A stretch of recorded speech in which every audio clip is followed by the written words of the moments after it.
बर्तमान पाटनागढ़ निर्वाचन मंडल 4 number round खबर आसी 4 नंबर राउंड खबर सुधा कनक वर्धन सिंधु बीजेपी 14,636 भोट पाई बेले बीजेडी सूरज मेहर 12,504 भोट पाइजन आ लीडिंग रे अछन कनक वर्धन सिंधु 2,132 भोट रे लीडिंग रे अछन।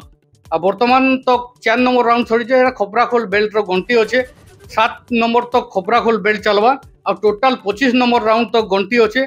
बर्तमान बीजेपी आगुआ अच्छे 2,132 भोट रे आउ टोटाल 25 नंबर राउंड अच्छे जहाँ जना पड़ी 25 नंबर राउंड तक आउ बर्तमान आगुआ अच्छा यहाँ सब बड़ खबर आसी जे कनक वर्धन सिंधु 2,132 भोट रे बर्तमान आगुआ अच्छा।